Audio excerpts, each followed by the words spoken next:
ಸ್ವಲ್ಪ ನೀಡುವ ವಾಹಿನಿಗೆ ಸ್ವಾಗತ. ಬೆಳಗಾವಿ ಲೋಕಸಭಾ ಕ್ಷೇತ್ರದಲ್ಲಿ ಬಿಜೆಪಿ ಮತ್ತು ಚಿಕ್ಕೋಡಿಯಲ್ಲಿ ಕಾಂಗ್ರೆಸ್ ಗೆಲ್ಲಿಸಬೇಕೆಂದು ಯಾರೊಂದಿಗೂ ಒಪ್ಪಂದ ಮಾಡಿಕೊಂಡಿಲ್ಲ. ಎರಡು ಕ್ಷೇತ್ರದಲ್ಲಿ ಬಿಜೆಪಿ ಗೆಲ್ಲಿಸಲು ಶ್ರಮಿಸಿದ್ದೇವೆ, ಆದರೆ ಬೆಳಗಾವಿಯಲ್ಲಿ ಜನ ಕೈ ಹಿಡಿದಿದ್ದಾರೆ ಎಂದು ವಿಧಾನ ಪರಿಷತ್ ಮಾಜಿ ಸದಸ್ಯ ಮಹಾಂತೇಶ್ ಕವಟಗಿಮಠ ಹೇಳಿದ್ದಾರೆ. ಬೆಳಗಾವಿ ಕ್ಷೇತ್ರದಲ್ಲಿ ನಾನು ಸೇರಿ ಹೆಚ್ಚಿನ ನಾಯಕರು ಪ್ರಚಾರ ಕೈಗೊಂಡಿರಬಹುದು, ಆದರೆ ಚಿಕ್ಕೋಡಿಯಲ್ಲಿ ಗೆಲುವಿಗೆ ಯತ್ನಿಸಿದ್ವಿ. ಅಲ್ಲಿ ಸೋಲಿಗೆ ಕಾರಣವಾದ ತಪ್ಪುವನ್ನ ಸರಿಪಡಿಸಿಕೊಂಡು ಮುನ್ನಡೆಯುತ್ತೀವಿ ಎಂದರು. ಬೆಳಗಾವಿ ಕ್ಷೇತ್ರದಲ್ಲಿ ಜಗದೀಶ್ ಶೆಟ್ಟರ್ ಗೆಲುವಿಗಾಗಿ ಅನೇಕ ನಾಯಕರು ಮತ್ತು ಕಾರ್ಯಕರ್ತರು ಸಂಘಟಿತರಾಗಿ ಕೆಲಸ ಮಾಡಿದ್ದಾರೆ. ಭಾಷೆಗಿಂತ ರಾಷ್ಟ್ರ ಮೊದಲು ಎಂದು ಮಹಾರಾಷ್ಟ್ರ ಏಕೀಕರಣ ಸಮಿತಿ ಸದಸ್ಯರು ನಮ್ಮೊಂದಿಗೆ ಕೈಜೋಡಿಸಿದ್ದಾರೆ. ಶಾಸಕ ಅಭಯ್ ಪಾಟೀಲ್ ನೇತೃತ್ವದಲ್ಲಿ ಬೆಳಗಾವಿ ದಕ್ಷಿಣ ಕ್ಷೇತ್ರವೊಂದರಲ್ಲೇ ಬಿಜೆಪಿಗೆ 73,000 ಮತಗಳ ಮುನ್ನಡೆ ಸಿಕ್ಕಿದೆ. ಈ ಗೆಲುವನ್ನ ಎಲ್ಲ ನಾಯಕರು ಮತ್ತು ಕಾರ್ಯಕರ್ತರ ಬಳಗಕ್ಕೆ ಅರ್ಪಿಸುತ್ತೀನಿ ಎಂದರು. ಹುಬ್ಬಳ್ಳಿಯಲ್ಲಿ ಬೆಂಬಲಿಗರು ಅಭಿನಂದನೆ ಸಮಾರಂಭ ಹಮ್ಮಿಕೊಂಡಿದ್ದಕ್ಕೆ ಜಗದೀಶ್ ಶೆಟ್ಟರ್ ಹುಬ್ಬಳ್ಳಿಗೆ ಹೋಗಿರಬಹುದು. ಈಗ ಅವರು ಬೆಳಗಾವಿ ಸಂಸದ, ಬೆಳಗಾವಿ ನಗರದಲ್ಲಿ ವಾಸವಿದ್ದು ಕ್ಷೇತ್ರದ ಜನರ ಸಂಕಷ್ಟಕ್ಕೆ ಸ್ಪಂದಿಸಲಿದ್ದಾರೆ ಎಂದು ಪ್ರಶ್ನೆಯೊಂದಕ್ಕೆ ಉತ್ತರಿಸಿದರು. ಬೆಳಗಾವಿ ಕ್ಷೇತ್ರಕ್ಕೆ ಜಗದೀಶ್ ಶೆಟ್ಟರ್ ಅಭ್ಯರ್ಥಿ ಎಂದು ಘೋಷಿಸಲು ತಡವಾಗಿದೆ. ಇದರಿಂದಾಗಿ ಪ್ರಚಾರವೂ ಕೂಡ ವಿಳಂಬವಾಗಿದೆ. 2 ವಾರ ಮೊದಲೇ ಅಭ್ಯರ್ಥಿ ಘೋಷಿಸಿದ್ರೆ ಲೀಡ್ ಪ್ರಮಾಣ ಮತ್ತಷ್ಟು ಹೆಚ್ಚಾಗ್ತಾ ಇತ್ತು ಎಂದರು. ಇನ್ನು ಚಿಕ್ಕೋಡಿಯಲ್ಲಿ ಹಾಲಿ ಸಂಸದರಾಗಿದ್ದ ಅಣ್ಣಾ ಸಾಹೇಬ್ ಜೊಲ್ಲೆ ಅವರಿಗೆ ಟಿಕೆಟ್ ನೀಡಲು ಸ್ಥಳೀಯವಾಗಿ ವಿರೋಧ ಇತ್ತು. ಇದು ಒಂದು ಪ್ರಮುಖ ಕಾರಣವಾಗಿರಬಹುದು ಎಂದರು. ಲೋಕಸಭಾ ಚುನಾವಣೆಗೆ ಸಂಬಂಧಪಟ್ಟಂತೆ ಮಾಧ್ಯಮದ ಸ್ನೇಹಿತರ ಮುಖಾಂತರ ಬೆಳಗಾವಿಯ ಜನತೆಗೆ ಜಗದೀಶ್ ಶೆಟ್ಟರ್ ಅವರನ್ನ ಲೋಕಸಭಾ ಸದಸ್ಯರಾಗಿ ಆಯ್ಕೆ ಮಾಡಿದ್ದಕ್ಕಾಗಿ ಅವರಿಗೆ ಬೆಳಗಾವಿಯ ಸಮಸ್ತ ಮತದಾರ ಪ್ರಭುಗಳಿಗೆ ಧನ್ಯವಾದಗಳನ್ನ, ಅಭಿನಂದನೆಗಳನ್ನ ಹೇಳಲಿಕ್ಕೆ ಬಯಸ್ತಾ ಇದ್ದೀನಿ. ಇದೊಂದು ಸಂಘಟಿತ ಹೋರಾಟ ಮತ್ತು ಕಾರ್ಯಕರ್ತರ ಪರಿಶ್ರಮ ಈ ಗೆಲುವಿಗೆ ಕಾರಣ. ಈ ಗೆಲುವನ್ನ ಬಿಜೆಪಿಯ ಕಾರ್ಯಕರ್ತರಿಗೆ ಅರ್ಪಿಸ್ತೀನಿ. ವಿಶೇಷವಾಗಿ ಬೆಳಗಾವಿ ದಕ್ಷಿಣ ಕ್ಷೇತ್ರ ಶಾಸಕರಾಗಿರ್ತಕ್ಕಂಥ ಅಭಯ್ ಪಾಟೀಲ್ ಅವರು ಸುಮಾರು 75,000 ಲೀಡನ್ನು ಪಡೆದು ಅಭೂತಪೂರ್ವವಾಗಿರ್ತಕ್ಕಂಥ ಗೆಲುವನ್ನು ಸಾಧಿಸಲಿಕ್ಕೆ ಕಾರಣರಾಗಿದ್ದಾರೆ. ಅದರ ಜೊತೆಗೆ ಬೆಳಗಾವಿ ಗ್ರಾಮೀಣ ಕ್ಷೇತ್ರದಲ್ಲಿ ನಾನು ಬೆಳಗಾವಿ ಕ್ಷೇತ್ರದ ಗ್ರಾಮೀಣ ಮತದಾರರಿಗೂ ಮತ್ತು ವಿಶೇಷವಾಗಿ ಅಲ್ಲಿಯ ಮಾಜಿ ಶಾಸಕರಾಗಿರ್ತಕ್ಕಂಥ ಸಂಜಯ್ ಪಾಟೀಲ್ ಆಗಿರ್ಬೋದು, ನಮ್ಮ ಮಂಡಳದ ಅಧ್ಯಕ್ಷರಾಗಿರ್ತಕ್ಕಂಥ ಧನಂಜಯ್ ಜಾಧವ್ ಆಗಿರ್ಬೋದು, ವಿಶೇಷವಾಗಿ ಮಹಾರಾಷ್ಟ್ರ ಏಕೀಕರಣ ಸಮಿತಿಯ ನಾಯಕರು ಬಹಿರಂಗವಾಗಿ ರಾಷ್ಟ್ರೀಯತೆಯ ಆಧಾರದ ಮೇಲೆ ದೇಶ ಮೊದಲು ಅಂತಕ್ಕಂಥ ಹಿನ್ನೆಲೆಯಲ್ಲಿ ನರೇಂದ್ರ ಮೋದಿ ಅವರ ಆಡಳಿತವನ್ನು ಬೆಂಬಲಿಸಿ ಶಿವಾಜಿ ಸುಂಟ್ಕರ್ ಅವರ ನೇತೃತ್ವದಲ್ಲಿ ಸುಮಾರು 40 ಜನ ಕಾರ್ಪೊರೇಟರ್ಸ್ ಮತ್ತು ಅನೇಕ ಹಿರಿಯ ನಾಯಕರು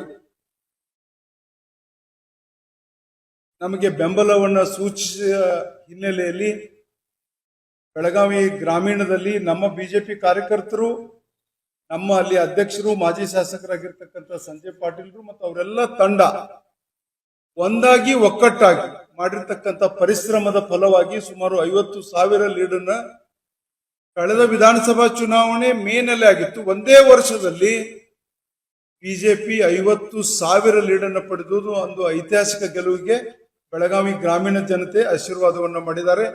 ಅವರಿಗೆ ಸಹಿತ ಧನ್ಯವಾದಗಳನ್ನ ಹೇಳ್ತಾ, ವಿಧಾನಸಭೆ ಚುನಾವಣೆಯಲ್ಲಿ ಆಗಿರ್ತಕ್ಕಂಥ ತಪ್ಪುಗಳನ್ನು ಸರಿಪಡಿಸಿಕೊಳ್ತಕ್ಕಂಥ ಕೆಲಸವನ್ನ ಬಿಜೆಪಿ ನಾಯಕರು ಮತ್ತು ಕಾರ್ಯಕರ್ತರು ಮಾಡಿದ್ದಾರೆ.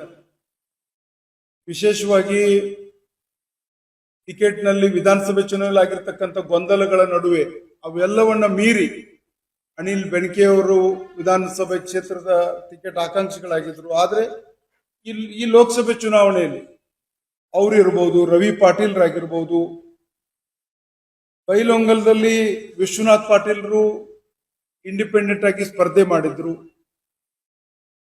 ಅಲ್ಲಿ ಮೆಟ್ಗೂಡ್ ಅವರು, ವಿ.ಐ. ಪಾಟೀಲ್ರು ಮತ್ತು ವಿಶೇಷವಾಗಿ ಜಾತ್ಯತೀತ ಜನತಾದಳದ ಜಿಲ್ಲಾ ಅಧ್ಯಕ್ಷರಾಗಿರ್ತಕ್ಕಂಥ ಶಂಕರ್ ಮಾಡಲ್ಗಿ ಮತ್ತು ಅವರು ಜಿಲ್ಲೆಯಲ್ಲಿರ್ತಕ್ಕಂಥ ಇಡೀ ತಂಡ ಬಿಜೆಪಿ ಕಾರ್ಯಕರ್ತರ ಜೊತೆಗೆ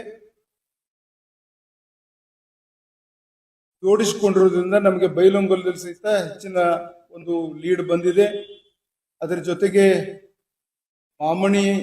ವಿರೂಪಾಕ್ಷ ಮಾಮನಿ ಅವರು, ಅಲ್ಲಿ JDS ಮುಖಂಡರಾಗಿರ್ತಕ್ಕಂಥ ಚೋಪ್ರಾ ಅವರು, ಪಂಚನಗೌಡ ದ್ಯಾಮನಗೌಡರವರು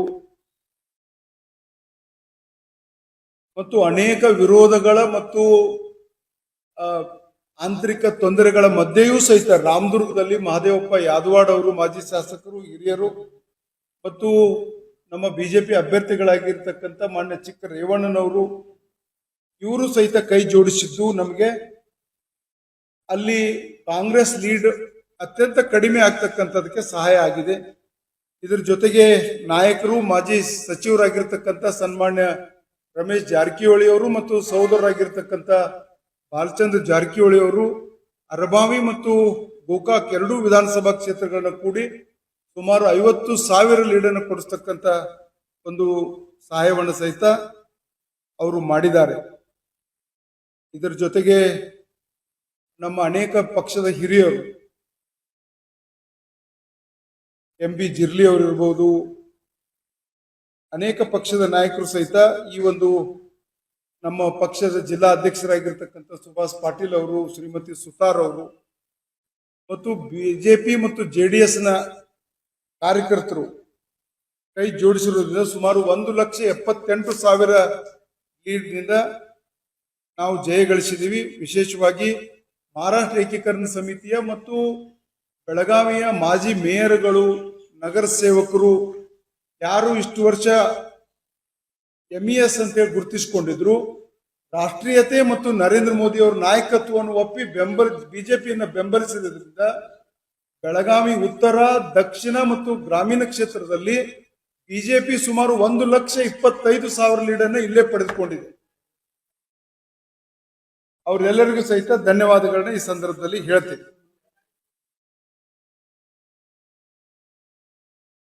ನಾನು ಕಳೆದ 3 ವರ್ಷಗಳಿಂದ ಬೆಳಗಾವಿ ಲೋಕಸಭೆಯ ಅಭ್ಯರ್ಥಿ ಆಕಾಂಕ್ಷಿತನಾಗಿದ್ದೆ.